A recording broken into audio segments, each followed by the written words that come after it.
Y hoy vamos a hablar cuando la vida no tiene sentido.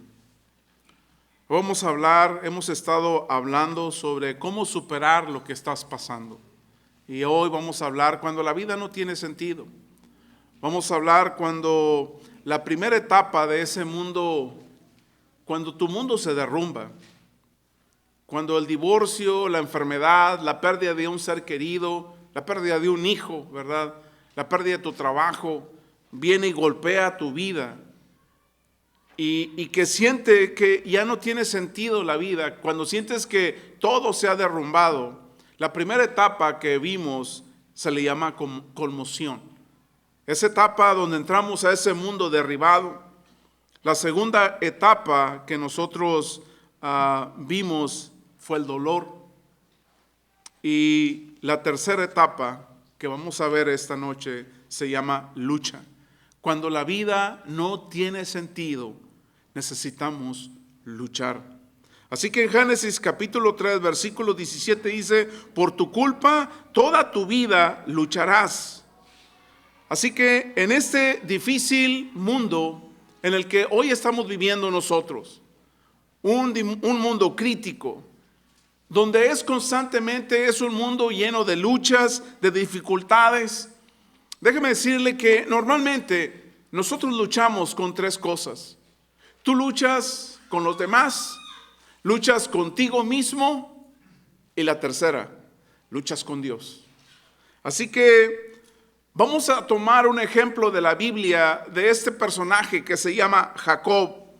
Es un ejemplo, esta persona en la Biblia, de las luchas que él tuvo en su vida.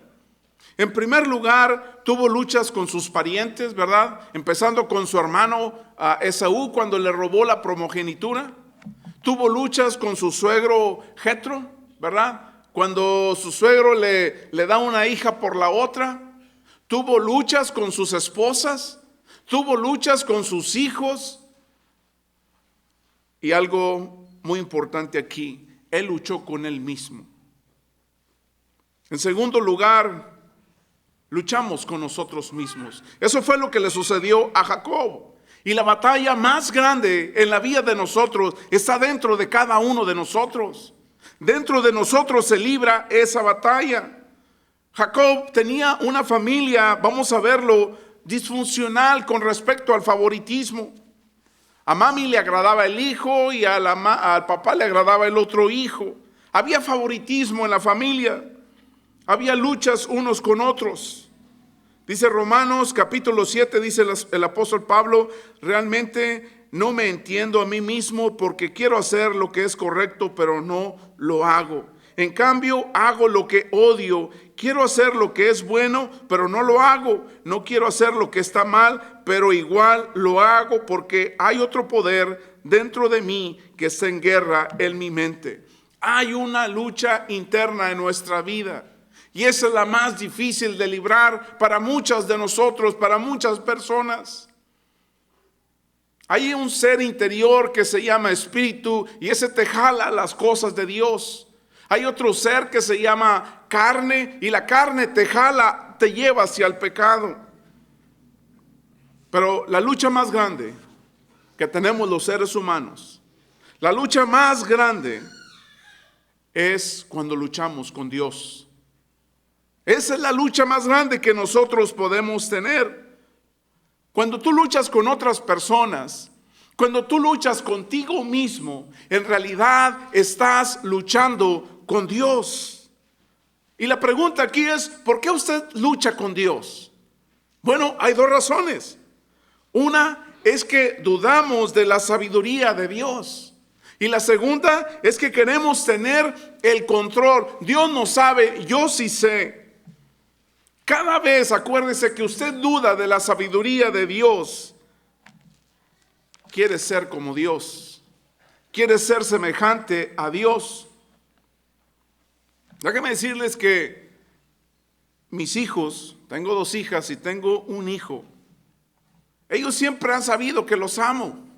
Ellos siempre han sabido que sus padres los amamos. Pero hay veces que ellos dudan de nuestra sabiduría. No, papi, tú ya eres anticuado, tú ya eres viejito. Eso se usaba en el pasado. Pero volviendo a la historia de Job, Job demuestra sus luchas. Y hay un pasaje que nos ilustra cómo Job tenía esas luchas con los demás, con él mismo y con Dios. En Oseas capítulo 12, versículo 3 dice: cuando se hizo hombre, luchó con Dios. Cuando su madre Raquel lo tenía en su vientre, Jacob tenía a otro hermano dentro de su vientre de su madre a la misma vez, eran gemelos. Y dice que dentro del vientre Jacob luchó con su hermano. Desde el vientre de su madre ya este niño era un peleonero, le gustaba el pleito.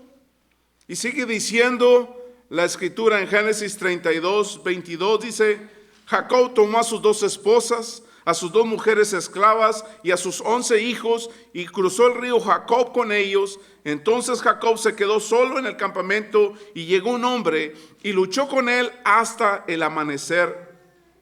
Déjame decirles que Jacob engañó a su hermano. Jacob ha estado huyendo de su familia toda su vida. ¿Y sabe por qué? Porque Jacob había estado huyendo de Dios. ¿No le parece que esto puede sucederle ahora mismo a usted en su vida? Sigue diciendo el pasaje bíblico: cuando el hombre vio que no ganaría el combate, tocó la cadera de Jacob y la dislocó. Luego el hombre le dijo: déjame ir, pues ya amanece, no te dejaré ir a menos que me bendigas, dijo Jacob. Es una historia bíblica de este hombre que se le aparece a Jacob y luchan los dos. Este hombre que se le aparece a Jacob representa a Dios, y Jacob luchó con Dios. Y note que el hombre que estaba luchando con Jacob no estaba ganando la lucha. Pero déjeme decirle la interpretación de este pasaje, de esta parte del pasaje. A veces en la vida de nosotros hay cosas que no van a cambiar. Por más que tú luches, las cosas no van a cambiar. A veces la salud no va a cambiar. A veces mis relaciones no van a cambiar.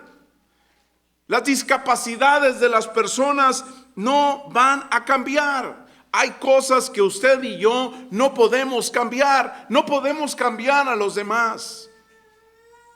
Hay una lección muy importante en este pasaje de la Escritura. ¿Y por qué es importante? ¿Saben?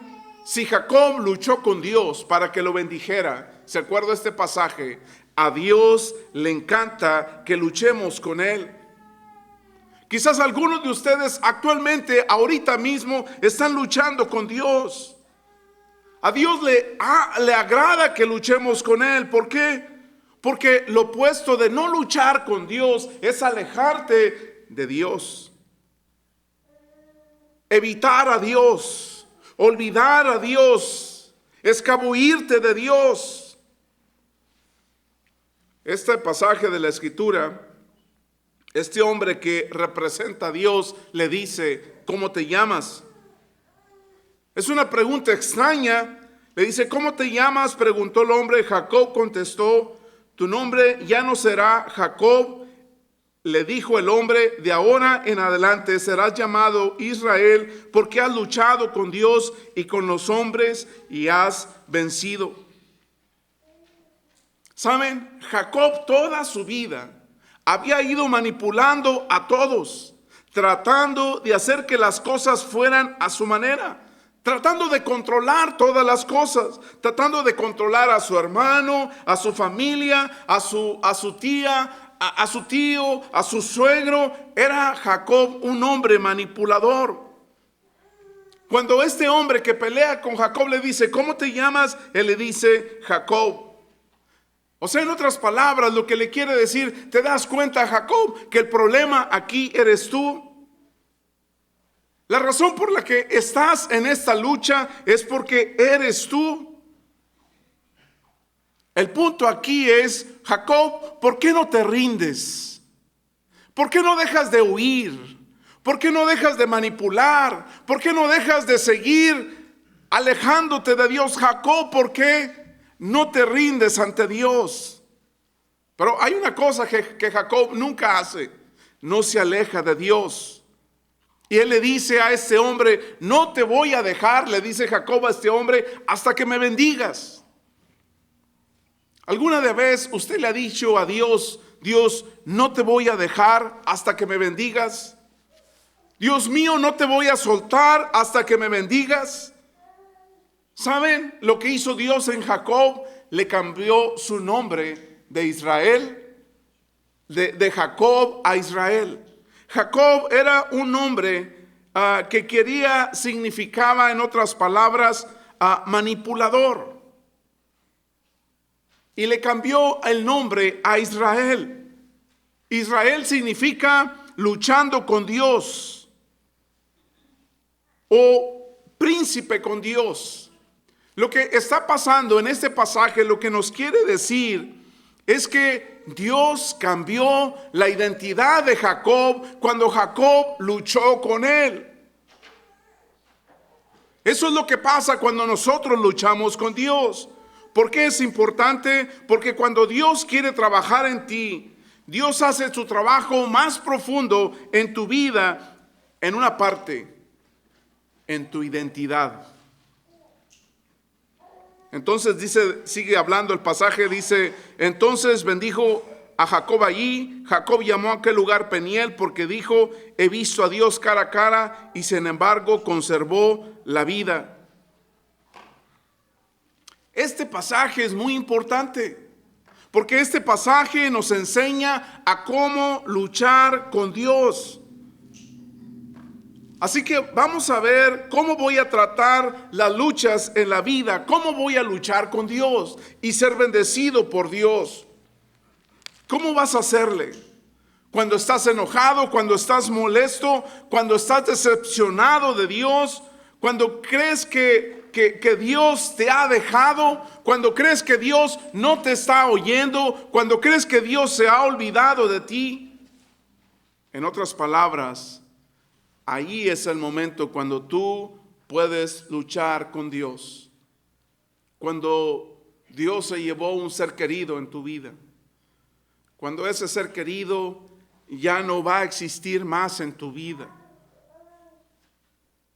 Hemos enseñado en los sermones y en los altares familiares que el dolor más fuerte en la vida es perder a un hijo. El segundo dolor es el divorcio. Y así nos vamos en secuencia.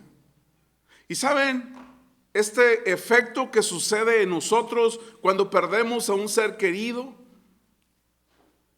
cuando pierdes a un hijo, cuando pierdes a una hija, un dolor inmenso. Cuando pierdes a alguien que tú amas, que piensas que a lo mejor Dios ya no está, se ha olvidado de ti. Déjeme decirle que hay un efecto que sucede aquí en nuestras vidas. Yo acabo de perder a mi papá hace 2 meses. Hay algo que sucede en nosotros. Conozco una familia en Nebraska que ellos perdieron a su hijo. Un muchacho joven, sano, alegre, cristiano, lo perdieron en la guerra. Pero ¿por qué sucede que nos queremos aferrar a esa parte del pasado de esa persona que nosotros amamos? Porque esa persona que nosotros amamos existe en el pasado, no existe en el presente y tú sabes que no existe en el futuro.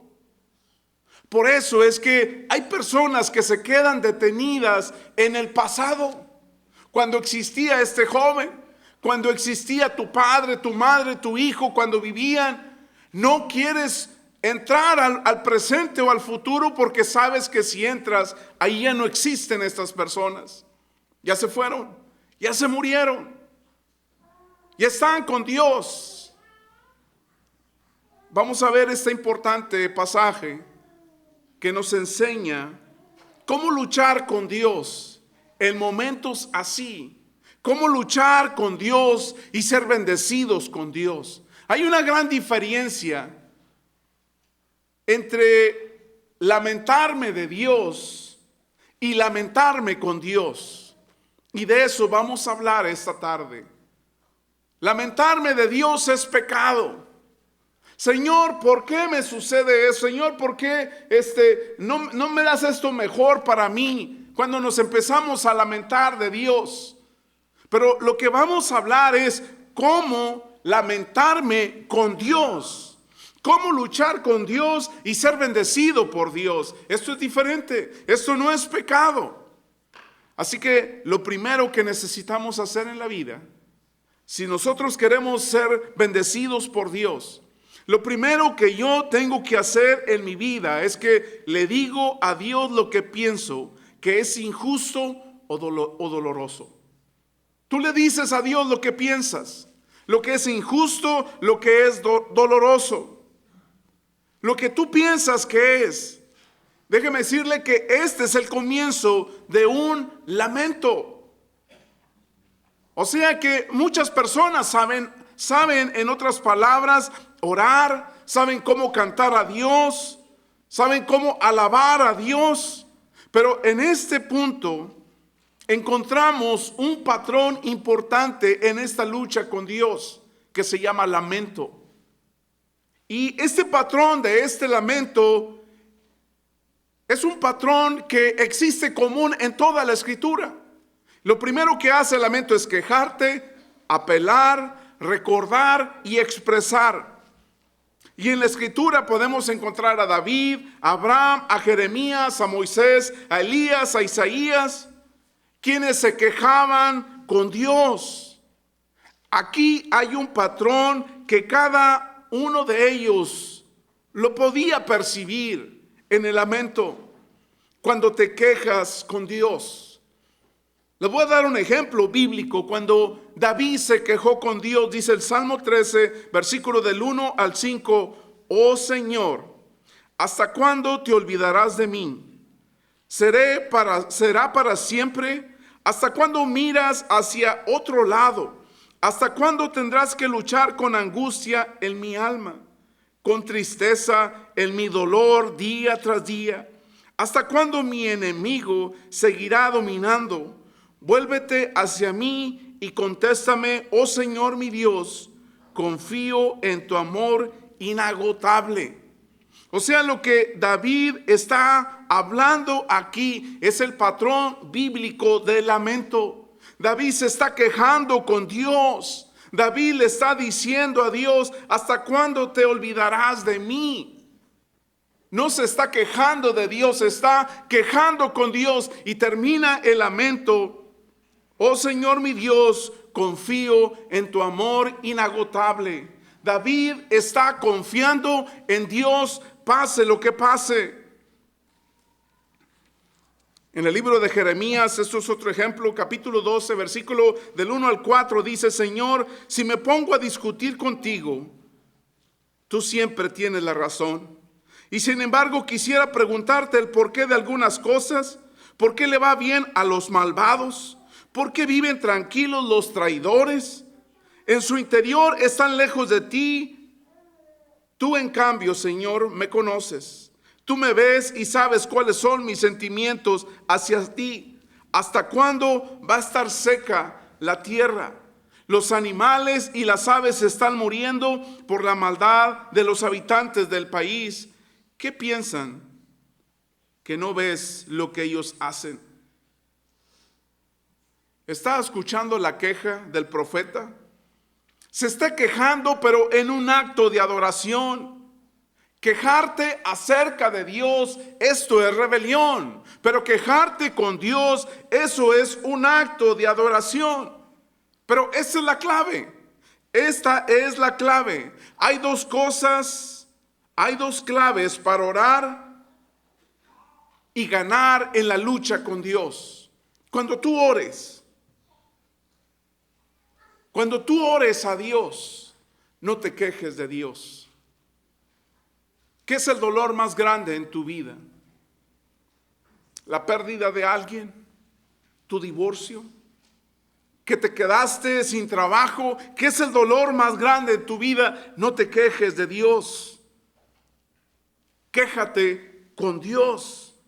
Déjame decirle que cuando Moisés se quejó ante Dios, Dios respondió. Pero cuando los hijos de Israel se quejaron, ¿dónde se quedaron? En el desierto. Este joven que murió hace muchos años, sus padres lo siguen recordando. Se quedaron en esa parte del pasado. Quizás algunos de ustedes todavía están atorados por su divorcio. Quizás algunos de ustedes todavía están atorados porque perdiste a alguno de tus hijos. Es cierto, es dolor, nos duele. La segunda clave para que nosotros podamos luchar con Dios es que te quejes en fe. En otras palabras, dile a Dios: Dios, yo creo en ti. La Biblia dice: sin fe es imposible agradar a Dios. El Salmo 55, versículo 17, David dijo: me quejaré y lloraré mañana, tarde y noche. O sea que 3 veces al día David se quejaba con Dios y él escuchaba su voz. Quejarte en fe, eso es lamentarse en fe. Le digo a Dios lo que creo que es justo o doloroso en tu vida. ¿Qué es lo que más te duele en tu vida? ¿Qué es lo que te hace sufrir en tu vida? ¿Qué sentimiento en tu vida está destruido, está dañado? ¿Por qué no te quejas con Dios?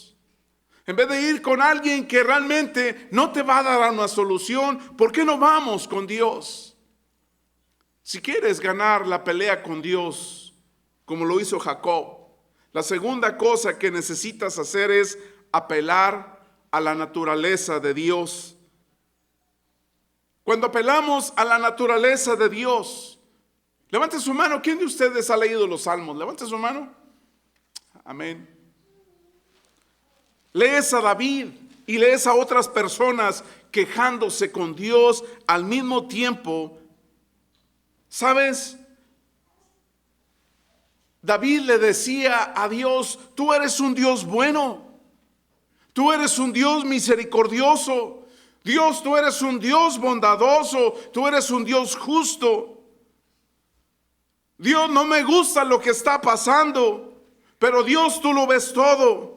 No es bueno para mí, pero Dios, tú eres todopoderoso, entonces ayúdame. La naturaleza de Dios es amor, es misericordia, es justicia. A Dios le gusta cuando hacemos eso. Cuando dices que se murió un ser querido en tu vida y no lo entiendes. Pero Señor, yo confío en ti. Cuando deseas tener un hijo y no lo puedes tener porque eres estéril, pero tú dices: Señor, yo sigo confiando en ti. Cuando deseas casarte con una persona que realmente sea bendecido tu matrimonio por Dios, pero tú sigues confiando en Dios.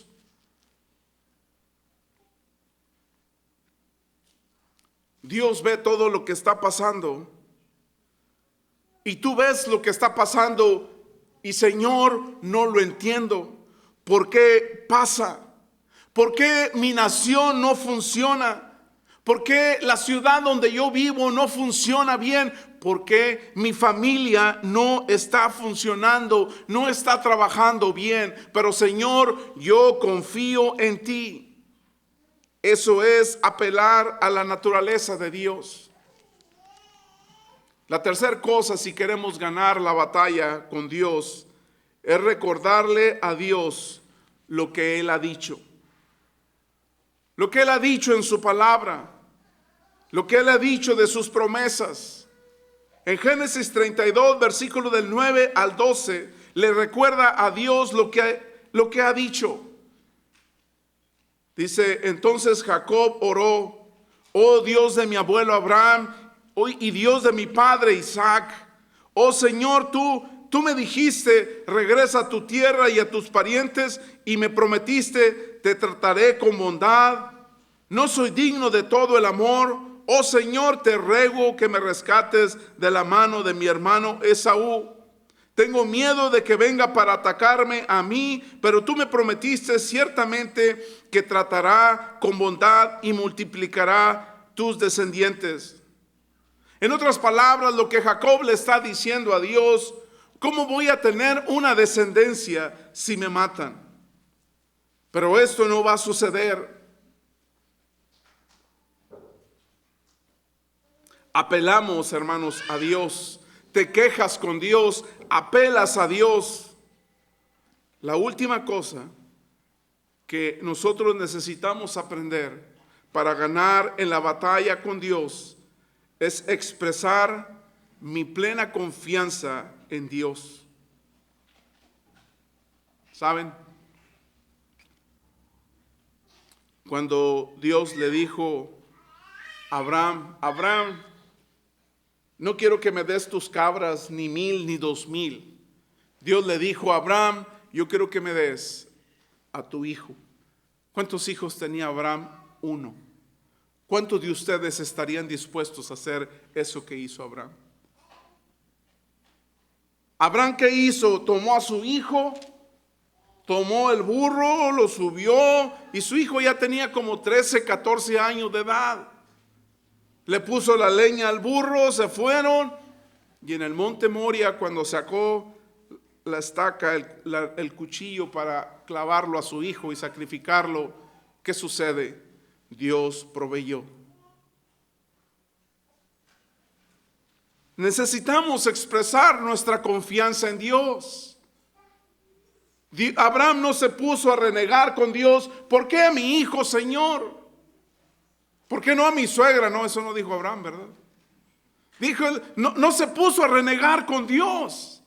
Abraham simplemente confió en Dios, y Dios le proveyó a Abraham el cordero para ser sacrificado. ¿Saben? ¿Quién ha leído ustedes el libro de Job? Dice que era un hombre recto, perfecto, temeroso de Dios y apartado del mal. Y Satanás, en una junta con Dios allá en el cielo, Dios le da permiso y viene Satanás y le mata a sus hijos, le quita todos sus bienes y le quita la salud a Job. Y fíjense lo que dice Job, Job capítulo 13, versículo 15. Aunque el Señor me mate, yo confío, yo en Él confío. ¿Saben lo que está diciendo Job aquí? Señor, yo no tengo el cerebro tan grandote para entender lo suficiente lo que está sucediendo. No lo entiendo, Señor, pero aún si me matan, voy a confiar en ti. ¿Por qué, hermanos? ¿Saben por qué Job hacía esto? Porque él tenía la confianza de que aún en muriendo, él iba a ir a la presencia de Dios. Dios se llevó a mi padre hace 2 meses. Quizás Dios se llevó a su hijo hace años, o a su hija. Dios se acaba de llevar a Angélica María Pacheco. No lo entendemos. No sabemos por qué.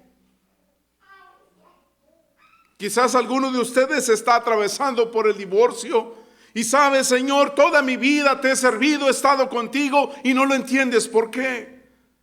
Quizás a lo mejor tienes un problema de salud y que no comprendes. ¿Por qué, Señor, si yo leo la Biblia, yo oro, yo te sirvo? No lo entiendo, Señor. Pero esta es la receta. Si tú quieres ganar en la lucha con Dios, confía en Dios. No te quejes de Dios, quéjate con Dios. Esa es la clave para ganar esta lucha con Dios. Quéjate con Dios, pero hazlo en fe. Confía en Dios, que Él nos conforta. Dice Habacuc capítulo 3, 17 al 19, aunque las higueras no florezcan y no haya uvas en las vides, aunque se pierda la cosecha de oliva y los campos queden vacíos y no den fruto, aunque los rebaños mueran en los campos y los establos estén vacíos, aún así me alegraré en el Señor, me gozaré en el Dios de mi salvación. El Señor soberano es mi fuerza.